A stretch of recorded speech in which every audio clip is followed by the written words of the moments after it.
Nós estamos abordando nesses vídeos a presença dos fatores sistêmicos na etiologia das doenças periodontais. No vídeo anterior nós falamos sobre as condições hematológicas e imunológicas e agora nós vamos falar a respeito das alterações hormonais. Entre as principais alterações hormonais que nós observamos na etiologia das doenças periodontais, nós temos o diabetes mellitus e nós temos as alterações dos hormônios sexuais femininos. Vamos falar a respeito do diabetes nesse vídeo. Então, o que vem a ser o diabetes? É uma condição, é uma doença que afeta o metabolismo dos carboidratos, das gorduras e das proteínas. Como há um desequilíbrio no metabolismo desse indivíduo, o que acontece? A principal característica do diabetes mellitus é o paciente apresentar um quadro de hiperglicemia, ou seja, uma elevação nos seus níveis glicêmicos a longo prazo. E isso ocorre porque o paciente não consegue utilizar de maneira adequada e captar esses carboidratos para o interior da célula de maneira eficiente. Isso pode ocorrer muitas vezes porque o paciente não está produzindo insulina adequadamente, ou muitas vezes ele pode apresentar uma resistência a essa insulina. Aqui uma outra definição, é um grupo heterogêneo de desordens com a característica comum de tolerância alterada à glicose ou metabolismo alterado de carboidratos e lipídios. Então a principal característica que nós observamos é o quadro de hiperglicemia. Esse quadro de hiperglicemia ele pode ocorrer, por exemplo, por uma situação em que nós tenhamos uma deficiência na síntese de insulina. Então, qual é o papel da insulina? A insulina é produzida pelas células pancreáticas, ela é lançada na corrente circulatória e ela vai exercer uma série de funções nas diferentes células. Então, existem nas diferentes células receptores para essa insulina. Essa insulina ela vai exercer uma série de funções, influenciando, por exemplo, na síntese de proteínas pela célula, na captação de glicose por meio intracelular, okay? No crescimento e diferenciação celular, ou seja, na síntese de DNA. Então, os processos de reparo podem estar alterados num paciente com diabetes. A captação de glicose pode ficar prejudicada, ou seja, se você não tem insulina, você não vai conseguir fazer uma captação adequada da glicose por meio intracelular. E essa glicose vai se acumular no sangue. Nós temos basicamente dois tipos de diabetes mellitus principais, dois tipos principais, que seria diabetes mellitus tipo 1 e tipo 2. Antigamente se usava a denominação diabetes mellitus insulino-dependente, para falar a respeito dos casos tipo 1, e diabetes mellitus não insulino-dependentes. Hoje em dia a terminologia utilizada é tipo 1 e tipo 2, ou seja, tipo 1 é a condição menos frequente, diabetes mellitus tipo 2 é o tipo mais frequente de diabetes mellitus. E temos outras condições também, relacionadas à pancreatite crônica, relacionadas a tumores no pâncreas, relacionadas a medicamentos, mas as formas mais frequentes de diabetes mellitus seria a tipo 2 e a tipo 1. A tipo 1 é aquela condição onde o paciente não produz nada de insulina. Ou seja, ele tem uma deficiência absoluta na síntese de insulina e, consequentemente, não consegue captar a glicose adequadamente por meio intracelular. Essa glicose ela fica concentrada no sangue, levando a um quadro de hiperglicemia. No tipo 2, o paciente ele ou produz uma quantidade menor de insulina, ou ele produz insulina normalmente, mas não consegue utilizar essa insulina de maneira efetiva. É o que se diz normalmente que o paciente apresenta uma resistência à insulina. No diabetes tipo 1, o paciente não produz insulina, ele tem uma destruição das células beta do pâncreas responsáveis pela produção de insulina e normalmente essa condição ela pode apresentar uma suscetibilidade genética, ou seja, muitas vezes o paciente apresenta esse quadro de diabetes devido a uma condição genética. E existe também a descrição de que o paciente teve a perda da função das suas células beta pancreáticas por uma infecção viral, que acabou por desencadear uma resposta destrutiva autoimune, ou seja, uma resposta do seu próprio sistema imunológico contra essas células beta das ilhotas pancreáticas, levando à destruição dessas células. Já no diabetes mellitus tipo 2, você tem uma redução na produção de insulina ou você tem uma resistência a essa insulina. Então, nós podemos ter, por exemplo, uma redução no número ou uma deficiência na função dos receptores para a insulina. Então, o paciente não consegue que haja ligação da insulina a esses receptores. Ou pode ter defeitos pós-receptores, por exemplo, naquelas unidades responsáveis pela captação da glicose, esses carreadores de glicose podem apresentar defeitos e o paciente não conseguir captar a glicose de maneira efetiva por meio intracelular. Também é apontado que no diabetes mellitus tipo 2 exista uma participação, uma suscetibilidade genética, mas ela está principalmente relacionada a fatores ambientais e de hábitos do paciente, como por exemplo a questão do sedentarismo, a questão da obesidade, como fatores muitas vezes envolvidos no desenvolvimento do diabetes mellitus.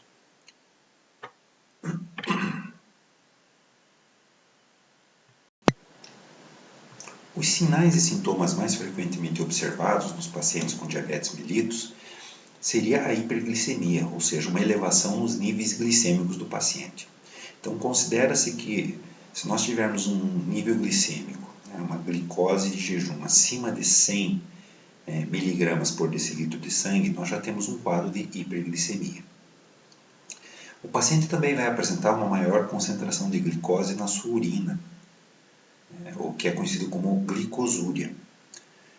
Dentre os sintomas que o paciente diabético pode nos relatar, seria o fato de ele urinar com muita frequência, sentir sede, necessidade de beber água com muita frequência e necessidade de se alimentar muitas vezes ao dia.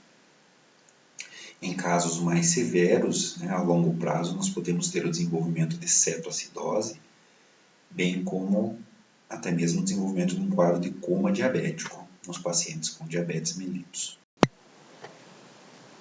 A diabetes mellitus ela causa ao longo do tempo algumas complicações, como por exemplo as microangiopatias, as alterações nos pequenos vasos dos diferentes tecidos, a ocorrência de aterosclerose, ou seja, condições em que nós temos uma diminuição na luz dos vasos, uma alteração nos vasos também, não somente de outras regiões do corpo, mas isso pode afetar também os tecidos periodontais, alterações renais, alterações de retina, alterações neuropáticas, ou seja, em células do sistema nervoso, e a doença periodontal vem sendo atualmente também considerada como uma complicação tardia do diabetes mellitus. Dentre os exames que podem ser utilizados para o diagnóstico da diabetes mellitus, os mais comuns são a glicemia de jejum e a hemoglobina glicada. A glicemia de jejum, o paciente ele deve ter um jejum de no mínimo 8 horas, é coletado o sangue desse paciente e se ele apresentar um quadro de nível glicêmico superior a 100 miligramas por decilitro de sangue, nós podemos estar frente a um quadro de diabetes mellitus. Outro exame muito utilizado também para avaliar os pacientes diabéticos é a hemoglobina glicada. Ao passo que a glicemia de jejum ela nos mostra como está o controle metabólico do paciente no curto prazo, a hemoglobina glicada ela nos mostra como está o controle glicêmico do paciente nos últimos 60 dias, visto que ela mede a porcentagem de hemoglobina que sofreu a ligação da glicose, ou seja, o processo de glicação. Se nós tivermos uma hemoglobina glicada acima de 7%, nós podemos estar frente a um quadro de diabetes mellitus.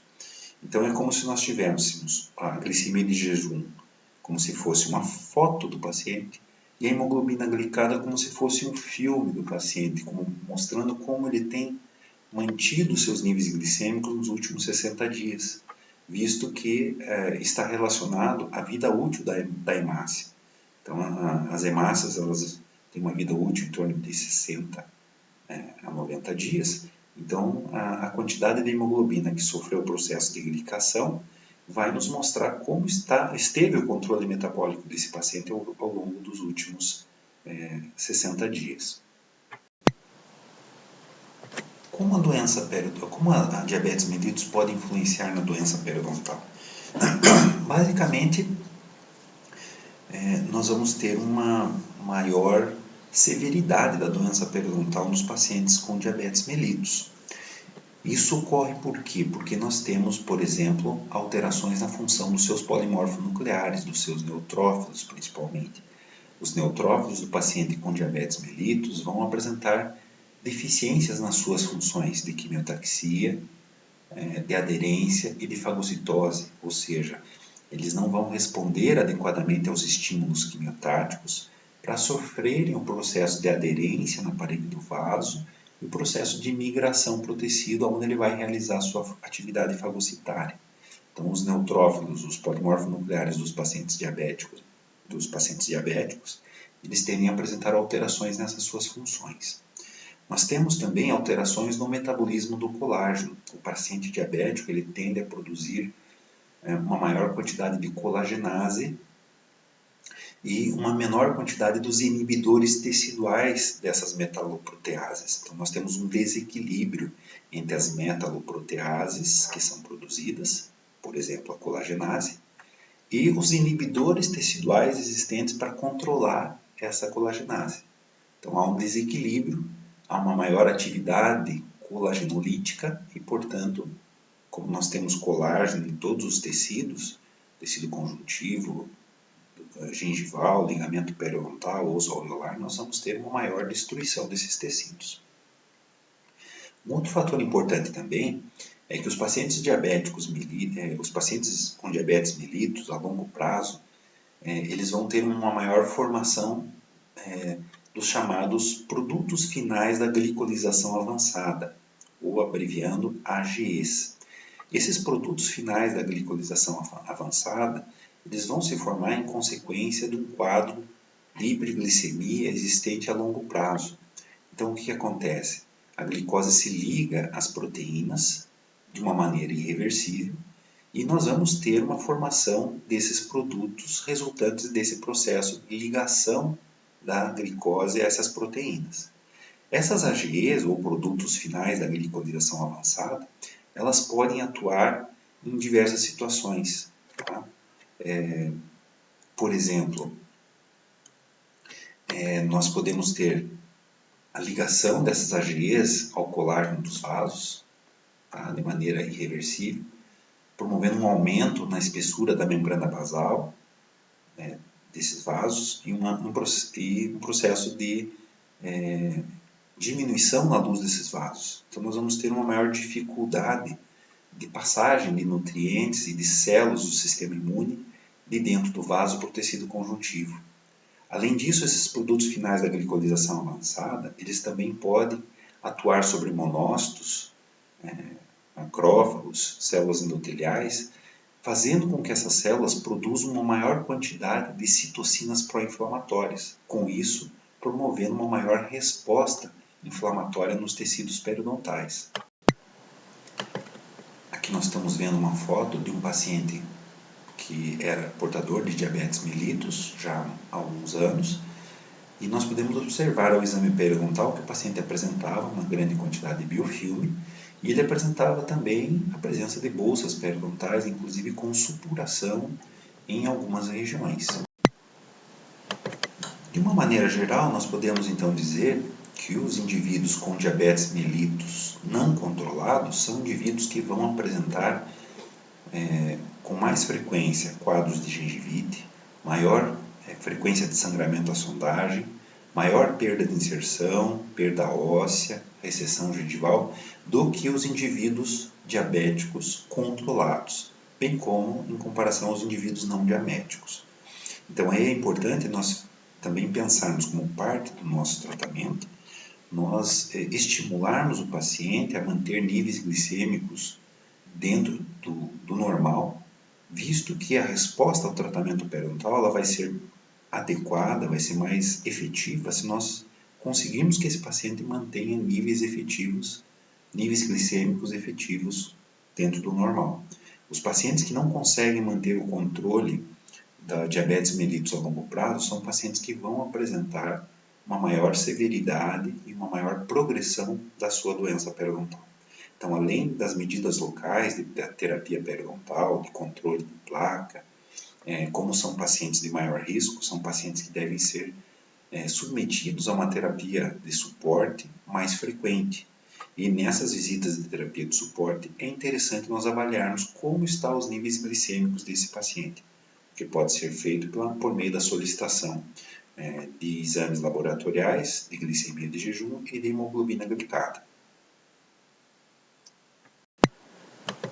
Para finalizarmos esse vídeo, nós vamos colocar aqui para vocês as alterações relacionadas aos hormônios sexuais femininos. Então, a mulher ela passa ao longo de sua vida por diversas situações em que ela está sujeita a alterações nos níveis dos hormônios sexuais femininos, estrógeno e progesterona, tais como a puberdade, o ciclo menstrual, a gravidez. Então, o que nós observamos, por exemplo, na puberdade? Os pacientes na época de puberdade vão apresentar uma elevação nos hormônios sexuais femininos, e esses hormônios sexuais femininos eles vão chegar ao fluido gengival. E no fluido gengival eles podem atuar potencializando uma resposta inflamatória causada pelo biofilme, visto que alguns micro-organismos podem utilizar esses hormônios sexuais femininos como fonte nutricional. Então, por exemplo, essa paciente, uma paciente de 15 anos de idade, o que nós observamos que existe um quadro eritematoso em determinadas regiões, mesmo não havendo uma quantidade excessiva de biofilme bacteriano. Então, provavelmente essa inflamação gengival que nós estamos vendo está relacionada ao biofilme e à elevação no nível de estrógeno e progesterona dessa paciente. É claro que além das alterações hormonais, nós temos também, muitas vezes, a questão comportamental. Os pacientes na fase de puberdade, pacientes jovens, nem sempre executam as medidas de higiene bucal de maneira efetiva. Então veja essa outra paciente com 13 anos de idade, a grande quantidade de biofilme que ela apresentava. É claro que o fator principal é o biofilme que está aqui presente. Mas você observa que existe uma condição eritematosa diferenciada no tecido gengival dessa paciente que nós não vemos num paciente que apresenta um quadro de gengivite, por exemplo. Essa paciente ela foi então submetida à orientação quanto aos métodos de higiene bucal, foi feita a remoção desse cálculo de biofilme com ultrassom e com instrumentos manuais. Houve uma melhora expressiva, mas você observa que ainda persiste um quadro eritematoso. É claro que o controle de placa do paciente ainda não está efetivo, mas você percebe que esse aspecto clínico que nós observamos aqui não é um aspecto comum nos quadros normais de gengivite. Você percebe que existe ainda uma condição inflamatória diferenciada nessas regiões. O tratamento consiste exclusivamente em nós atuarmos no controle do biofilme, por meio de raspagem, polimento coronário, motivação e orientação do paciente com relação às medidas de escovação e uso do fio dental. Outra condição hormonal que nós podemos observar seria a gravidez. Então, quando nós temos a gravidez, nós temos a partir do segundo mês de gestação uma elevação nos hormônios sexuais que também atinge a região do sulco gengival, por meio do fluido gengival. O que acontece? Geralmente as pacientes que apresentam quadros como esse, veja uma paciente jovem com 23 anos de idade, no sexto mês de gestação, já são pacientes que antes da gestação apresentavam um quadro de gengivite. Vocês podem observar que existe a presença de cálculo, de placa, a presença de sangramento quase que espontâneo em algumas regiões, a presença de edema em algumas papilas. Então é uma paciente que apresentava um quadro de gengivite induzida pelo biofilme, mas que frente à gestação, frente à gravidez, houve uma exacerbação desse quadro inflamatório. Aqui nós estamos observando essa mesma paciente, o slide está girado, né? Então quero o lado esquerdo, está aparecendo do lado direito e vice-versa, mas é a mesma paciente. O que nós observamos aqui é que houve uma melhora expressiva após os procedimentos de raspagem supra-subgengival e polimento coronário, bem como orientação das medidas de higiene. Okay? Aqui o aspecto inicial e o aspecto após os procedimentos de raspagem. Na região inferior, a mesma coisa. Então, o que nós temos? Que os fatores locais são os fatores mais importantes na etiologia da doença. As alterações sistêmicas, como no caso aqui as alterações hormonais, eles vão modificar a resposta do hospedeiro a esse biofilme, causando um quadro de inflamação mais severa a esse biofilme. Um último caso clínico de uma paciente de 27 anos de idade no 4º mês de gestação. Observe então esse aspecto eritematoso avermelhado que nós observamos em algumas regiões. É claro que existe o biofilme, existe o cálculo ali como fator principal, mas é uma paciente que já apresentava um quadro de doença periodontal antes da gestação e teve esse quadro exacerbado pelas alterações hormonais que ocorrem ao longo da gestação.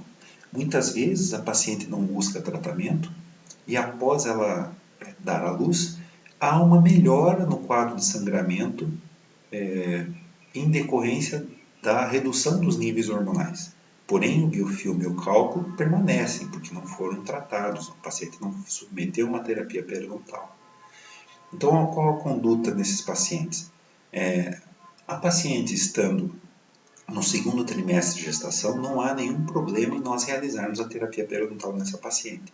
Nós devemos fazer a raspagem, alisamento radicular, procurar fazer sessões não tão longas devido ao desconforto que isso pode causar na gestante em permanecer muito tempo deitado, mas a terapia periodontal ela deve ser executada porque, inclusive, existem estudos de alguns anos já mostrando que a doença periodontal pode ser um fator de risco para a ocorrência de parto prematuro e nascimento de crianças com baixo peso. Então, o controle da infecção periodontal por meio da terapia periodontal ela é uma medida importante, segundo esses estudos, para a prevenção dos quadros de nascimento de crianças prematuras e de baixo peso.